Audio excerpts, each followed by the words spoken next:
કે હાલની હકીકતની વાત કરવી છે, આ સમયની વાત કરવી છે કે આ સમયની માલિપા માણસો હોય ને એની માણસાઈ મરી ગઈ છે હો. તો સમજ્યાલા એક સરસ મજાની મારે વાર્તા કરવી છે, પણ એ વાર્તા કેવી છે કે ગામ હોય ને ગામની માલિપા એમ કહેવાય કે દયાવાન માણસ રહેતો હોય હો.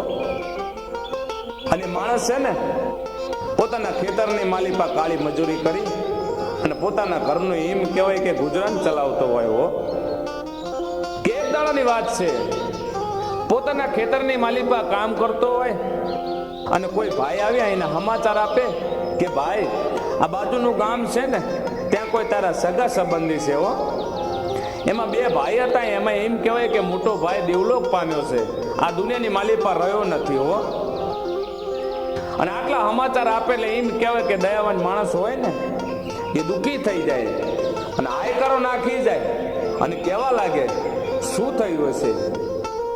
એટલે સામે ઊભો હોય ને એ ભાઈ કહે કે ભાઈ વાતની તો મને ખબર નથી, પણ સમાચાર મળ્યા એટલે હું તને સમાચાર આપું છું હો.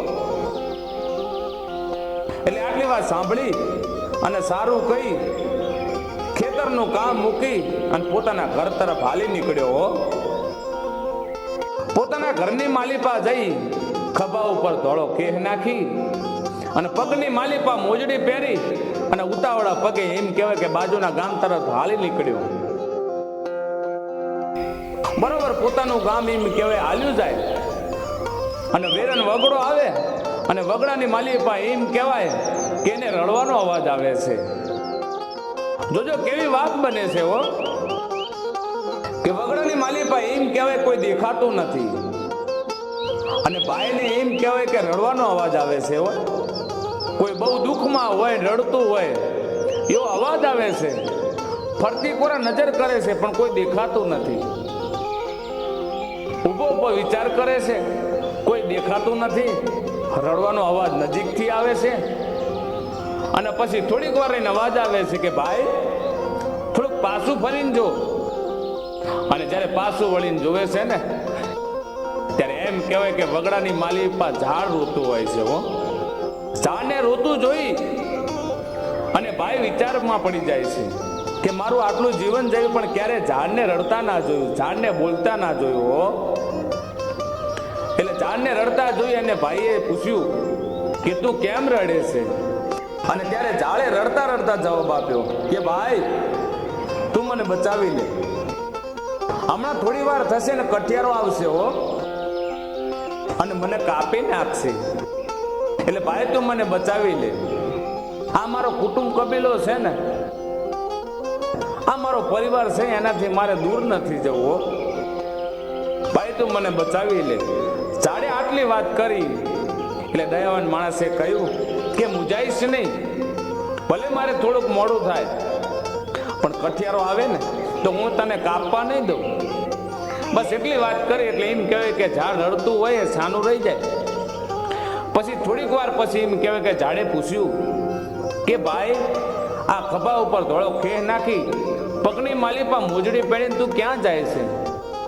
ત્યારે દયાવાન માણસે જવાબ આપ્યો કે ભાઈ બાજુનું ગામ છે અને બાજુના ગામની માલિપા બે ભાઈઓ ઝઘડ્યા, એમાં નાના ભાઈએ મોટા ભાઈને કાપી નાખ્યો હો, એટલે હું એ બેસણે જાઉં છું. અને જ્યારે આટલી વાત એમ કહેવાય કે ભાઈને સાંભળી ત્યારે ઝાડ કહેવા લાગ્યું કે ભાઈ એક કામ કર, તું મોડું ના કરીશ અને ભાઈ તું હવે અહીંથી જતો રહે. અને જ્યારે આટલી વાત કરી ત્યારે દયાવાન માણસે કહ્યું કે ઝાડ તું પહેલા થોડી વાર મને એવું કહેતું તું કે તું મને બચાવી લે, હમણાં કઠિયારો આવશે મને કાપી નાખશે, અને હવે તું એવું કહે છે કે ભાઈ તું જા, તો આનું કારણ શું? ત્યારે વનવગડાની માલિપા ઝાડે કહ્યું કે ભાઈ તમારા માણસ કરતા તો અમે ઝાડ હારા હો, અમે એકબીજાને કાપતા નથી અને તમારા માણસમાં તો માણસ માણસને કાપે છે, તો આ માણસાઈ મરી કહેવાય હો.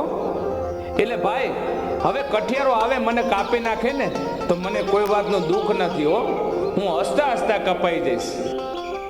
જ્યારે આટલી વાત એ ઝાડે કરીને ત્યારે દયાવાન માણસ હોય ને એના આંખમાંથી આહુડા પડી જાય હો અને વિચાર કરવા લાગે વગડાની માલિપા ઝાડ છે ને, એ ઝાડ જો આટલું સમજતું હોય તો માણસો કેમ નથી સમજતા? બસ એટલી વાત કરી અને એમ કહેવાય કે ડગલા માંડી અને હાલી નીકળ્યો.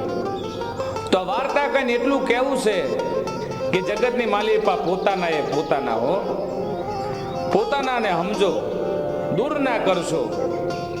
અને જો કદાચ વગડાની માલિપા આટલું ઝાડ ઊભું ઊભું કહેતું હોય તો એવી સમજણા માણસને કેમ ના પડે? એટલે એક બની રહો અને માણસને માણસાઈ મરી ના જવા દેશો હો. જે સમજે એ ડાયા અને ના સમજે એ ગાંડા હો.